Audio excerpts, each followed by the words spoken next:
కోర్టుల్లో మనం చూస్తూ ఉంటాం. సాక్షుల్ని తీసుకురావడం అనేది కామన్‌గా జరుగుతుంది. ఒకప్పుడు సాక్ష్యం చెప్పడానికి వచ్చే వ్యక్తులు చాలా హానెస్టీ పర్సన్స్ అయ్యుండేవాళ్ళు.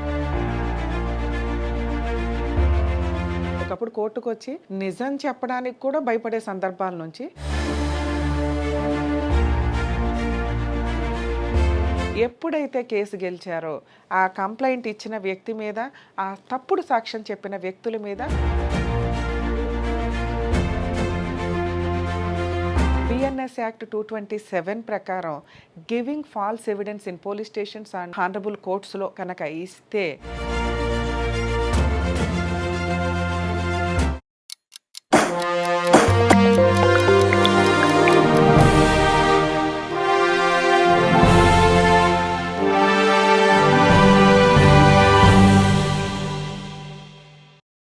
న్యాయవేదికకు స్వాగతం. కోర్టుల్లో మనం చూస్తూ ఉంటాం. సాక్షుల్ని తీసుకురావడం అనేది కామన్‌గా జరుగుతుంది. అది క్రిమినల్ కేసుల్లో గానీ, ఫ్యామిలీ మ్యాటర్స్‌లో గానీ, సివిల్ కేసుల్లో గానీ, ప్రాపర్టీ కేసుల్లో గానీ, ఎక్కడైనా గానీ. ఎందుకంటే విట్నెస్‌లు అనేవాళ్ళు కొన్ని సందర్భాల్లో డాక్యుమెంట్స్ లేకపోయినప్పటికీ, వాళ్ళు మాకు తెలుసు అని చెప్పడం గానీ, లేదా మేము చూసాము అని చెప్పడం గానీ, మేజర్ పార్ట్ ఇంపార్టెన్సీ తీసుకురావడం అనేది జరుగుతూ ఉంటుంది. ఒకప్పుడు సాక్ష్యం చెప్పడానికి వచ్చే వ్యక్తులు చాలా హానెస్టీ పర్సన్స్ అయ్యుండేవాళ్ళు. ఎందుకంటే న్యాయాన్ని నిలబెట్టడం కోసమని వచ్చి వాళ్ళకి తెలిసిన విషయాన్ని, ఇది మాకు నిజమని అనిపించిందండి, మేము ఆ టైంలో ఉన్నాము, మాకు తెలుసు అనేవాళ్ళు మాత్రమే కోర్టు దాకా వచ్చి సాక్ష్యం చెప్తూ ఉండేవాళ్ళు. ఈ మధ్య నేను ఒక క్రిమినల్ కేసులో 498 కేసులో చూశానండి. వాళ్ళు విడిపోయి 2015లో అట్లా విడిపోతే 2019 వరకు కలుసున్నారు, మేము సాక్ష్యం అంటూ ఆ అమ్మాయికి తెలిసినోళ్ళు ఒకళ్ళిద్దరు వచ్చి సాక్ష్యం చెప్పారు. యాక్చువల్‌గా బర్డెన్ ఆఫ్ ప్రూఫ్ అనేది ఎప్పుడూ కూడా ఎవరైతే కేస్ ఫైల్ చేశారో వాళ్ళకే ఉంటుంది ప్రూవ్ చేయటం అనేది. ఎక్కడైతే డాక్యుమెంటరీ ఎవిడెన్స్ లేదో అప్పుడు ఇందాక నేను చెప్పినట్టుగా విట్నెస్‌ల పాత్ర కొంచెం మేజర్ ఇంపార్టెన్సీ వస్తూ ఉంటది. అలా వచ్చినప్పుడు ఆ విట్నెస్‌లు ఐ విట్నెస్‌లుగానో లేకపోతే మాకు నిజంగా తెలుసు అని చెప్పి వచ్చి సాక్ష్యాలు చెప్తే అది నిజం కాదు రూల్ ప్రకారం. అది అందరికీ తెలుస్తది. కానీ కోర్ట్ ఎట్లా రిసీవ్ చేసుకుంటదనేది అపోజిషన్ పార్టీకి కొంచెం ఇబ్బందిగానే ఉంటది. మాకు తెలుసండి, అవును వీళ్ళిద్దరూ కలిసున్నారు, ఆ టైంలో అబ్బాయి ఆ అమ్మాయిని కొట్టాడు, మేము చూసాము అనటం గానీ, ఇతను చెక్కో ప్రామిసరీ నోటో ఇస్తుంటే మేమున్నామంటే మా ముందే ఇచ్చారని గానీ, ఎందుకంటే ప్రామిసరీ నోట్లు, చెక్కులు అవన్నీ అప్పులు ఇచ్చేటప్పుడే జరుగుతూ ఉంటాయి. కానీ ఫైలింగ్ అనేది గానీ, బ్యాంక్‌లో డిపాజిట్ చేయడం కానీ, ఇవన్నీ వేరే సందర్భాల్లో జరుగుతాయి.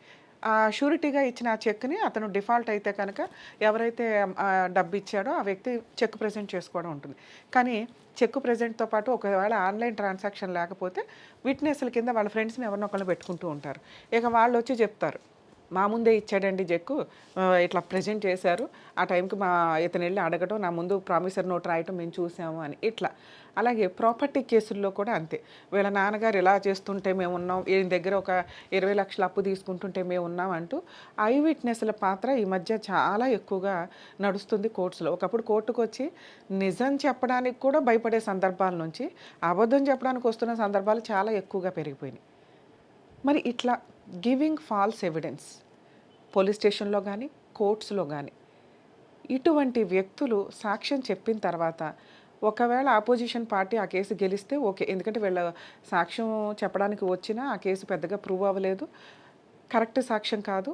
వీళ్ళు వచ్చి కోర్టులో సాక్ష్యం చెప్పిన తర్వాత ఆ కేసు పెద్దగా నిలబడకపోతే ప్రాబ్లమ్ లేదు. కానీ ఆ అవతల వ్యక్తికి పనిష్మెంట్ పడితే ఆ వ్యక్తి ఈ కేసును ప్రూవ్ చేసుకోవాల్సిన పరిస్థితి వస్తుంది. అంటే బర్డెన్ ఆఫ్ ప్రూఫ్ అనేది కేసు వేసిన వ్యక్తి నుంచి అపోజిట్ వ్యక్తికి మీదకెళ్తుంది. ఈ వ్యక్తి ఆల్రెడీ కేసు వేసిన వ్యక్తి ప్రూవ్ చేసుకున్నాడు. ఒక విట్నెస్‌ని తీసుకొచ్చి అవును నేనున్నాను, నేను చూశాను అని చెప్పేస్తున్నాడు కదా! అలా చెప్పినప్పుడు ఆ విట్నెస్ కరెక్ట్ కాదు, అబద్ధమైన వ్యక్తి, ఆ సాక్ష్యం అబద్ధం అని అపోజిషన్ పార్టీ ప్రూవ్ చేసుకుంటే IPC section 197 present BNS act 227 ప్రకారం giving false evidence in police stations and honourable కోర్ట్స్‌లో కనుక ఇస్తే more than 7 years punishment and fine పడే కేసు. చాలామందికి తెలియక పాపం అవతల వ్యక్తులు వచ్చి తప్పుడు సాక్ష్యాలు చెప్పి వెళ్ళిపోతూ ఉంటే, కోర్టుని మిస్‌లీడ్ చేస్తూ ఉంటే అపోజిషన్ పార్టీ వాళ్ళు సీరియస్‌గా తీసుకోరు. అయ్యో! ఇట్లా చెప్పారేంటి? వీళ్ళు తెలిసి కూడా అబద్ధం చెప్పారేంటి? ఇది అబద్ధం అని తెలిసి అబద్ధం చెప్పడం, అది నిజం కాదని తెలిసి వచ్చి సాక్ష్యం చెప్పడం. ఈ 2 కూడా సీరియస్ క్రైమ్ కిందే తీసుకోవడం జరుగుతుంది. బిఎన్ఎస్ యాక్ట్ 229 ప్రకారం ఇది గివింగ్ ఫాల్స్ ఎవిడెన్స్ అనేది పనిష్మెంటు. 227 బిఎన్ఎస్ యాక్ట్ ప్రకారం గివింగ్ ఫాల్స్ ఎవిడెన్స్ అనేది ఈ ఎక్స్‌ప్లనేషన్ ఉంటే 229 బిఎన్ఎస్ యాక్ట్ ప్రకారం up to 7 years punishment, fine 2 వేయడానికి కూడా అవకాశం ఉంది. మరి ఏం చేయాలి? అవతల వ్యక్తి ఫాల్స్ సాక్ష్యాలను తీసుకొచ్చి కోర్టులో ప్రొడ్యూస్ చేసేశారు. అపోజిషన్ పార్టీ ఏం చేయాలంటే క్రిమినల్ కేసుల్లో వీళ్ళకి సంబంధించి 91 సిఆర్‌పిసి ప్రకారం ఇప్పుడు కొత్త యాక్ట్ ఏదైతే ఉంటుందో ఆ చట్ట ప్రకారం పర్మిషన్ పిటిషన్ వేయాలి. ఎందుకంటే ఆ టైంలో అవతల వ్యక్తి ఎక్కడున్నాడు? లేదా అసలు ఆ టైంలో ఏం జరిగింది? దానికి సంబంధించి మీకేమన్నా ఎవిడెన్స్ ఏదైనా ఉంటే కనుక కోర్టుని ఆ టైంలో ఈ వ్యక్తి ఎక్కడున్నాడు? విట్నెస్ చెప్పిన వ్యక్తి అసలు అతను అక్కడ లేడు అనేది ప్రూవ్ చేసుకోవడంతో పాటు అతను చెప్పిన సాక్ష్యం తప్పు అని మీ దగ్గర ఏ ఎవిడెన్స్‌లు అయితే ఉంటాయో వాటిని కోర్టుకు ప్రొడ్యూస్ చేసి కోర్టులో మీ హానెస్టీని మీరు ప్రూవ్ చేసుకుంటే కనుక మీరు కేసు గెలుస్తారు. ఎప్పుడైతే కేసు గెలిచారో ఆ కంప్లైంట్ ఇచ్చిన వ్యక్తి మీద, ఆ తప్పుడు సాక్ష్యం చెప్పిన వ్యక్తుల మీద మీరు ఇప్పుడు నేను చెప్పిన బిఎన్ఎస్ యాక్ట్ 227 ప్రకారం ఫాల్స్ ఎవిడెన్స్ ఇచ్చారనే పాయింట్ మీద కేసు ఫైల్ చేయొచ్చు. ఇలా తప్పుడు సాక్ష్యాలు చెప్పే వాళ్ళని కొంతవరకు కంట్రోల్ చేయాలంటే కాస్త నిజాయితీగా మీరు కూడా కొంచెం స్ట్రాంగ్ ఫైటింగ్ చేసుకొని తప్పుడు సాక్ష్యం చెప్పే సాక్షుల మీద అలాగే వాళ్ళని తోడుగా తీసుకొచ్చిన ఎవరైతే పార్టీస్ ఉంటారో వాళ్ళ మీద కూడా సీరియస్ యాక్షన్ తీసుకోవచ్చు. ఎందుకు రమ్య గారు ఈ విషయం చెప్తున్నారు? ఎందుకంటే ఈ మధ్య కాలంలో కోర్ట్స్‌లో నేను చాలా వరకు అబ్జర్వ్ చేస్తున్నానండి. తప్పుడు సాక్ష్యం చెప్పడానికి ఎక్కువ మంది వస్తున్నారు. అది వాళ్ళ రిలేషన్స్ అనో, వాళ్ళకేదో ఉద్ధరించాలనో, లేదా వీళ్ళతో వాళ్ళకేదో పని ఉండడం వల్లో. దీనివల్ల కోర్ట్ అంటే ఒక రెస్పెక్ట్, ఒక భయం అనేది తగ్గుతుంది.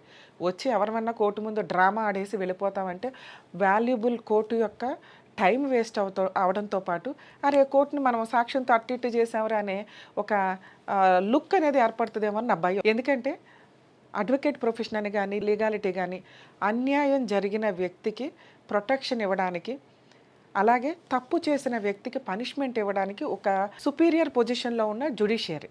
సో అటువంటి జ్యుడిషియరీని ప్రొటెక్ట్ చేసుకోవాల్సిన బాధ్యత ప్రతి ఒక్క అడ్వకేట్ మీద, పబ్లిక్ ప్రాసిక్యూటర్స్ మీద, అలాగే జడ్జెస్ మీద కూడా ఉంటుంది. కాకపోతే జడ్జెస్ ఏం చేయలేరు. వాళ్ళకి నిజం తెలుసు ఈ వ్యక్తి అబద్ధం చెప్తున్నారా ఇదా అని. కానీ ఎవిడెన్స్ మీద డిపెండ్ అయ్యి ఉంటుంది. 99% జడ్జెస్ విట్నెస్లు అబద్ధపు సాక్ష్యం చెప్పినప్పుడు వాళ్ళకి ఐడియా ఉంటుంది. దానికి తగ్గ జడ్జిమెంట్స్ ఇస్తూ ఉంటారు. కానీ కొన్ని సందర్భాల్లో మరీ వాళ్ళు ఐ విట్నెస్లు అయిపోయినట్టు మాట్లాడుతూ ఉంటారు. సో అటువంటప్పుడు అపోజిషన్ పార్టీ స్ట్రాంగ్ ఫైటింగ్ ఇవ్వండి, స్ట్రాంగ్ డాక్యుమెంట్స్ ఎవిడెన్స్లు గ్యాదర్ చేసి సబ్మిట్ చేయండి. 100% మీరు కేసు గెలుస్తారు.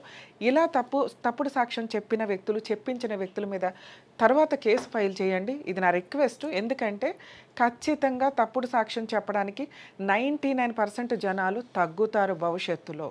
ఇప్పుడు మేము కూడా అదే పని చేస్తున్నామండి. ఒక కేసులో తప్పుడు సాక్ష్యం తీసుకొని వచ్చారు. వాళ్ళు ఆ ప్లేస్లో లేరు, ఆ జ్యూరిస్డిక్షన్లో లేరు, ఆ వ్యవహారంలో లేదు, అసలు ఆ సీనే లేదు, ఆ కాలమే లేదు, ఆ టైం పీరియడే లేదు. అయినా వచ్చి చెప్పేశారంటే అది నాకు కొంచెం హర్ట్ అయింది. ఎందుకంటే అరే కోర్టు అంటే మీకు అంత ఇదిగా కనిపిస్తుంది, ఎవరు పడితే వాళ్ళు వచ్చి రాంగ్ ఎవిడెన్స్లు ఇచ్చేసి వెళ్ళిపోవడం అనేది కొంచెం సీరియస్గా తీసుకోండి. తప్పుడు సాక్ష్యాలు చెప్పే వాళ్ళ మీద మెల్లగా ఇది తగ్గుతుంది, జ్యుడిషియరీకి రెస్పెక్ట్ పెరుగుతుంది అనేది నా ఉద్దేశం.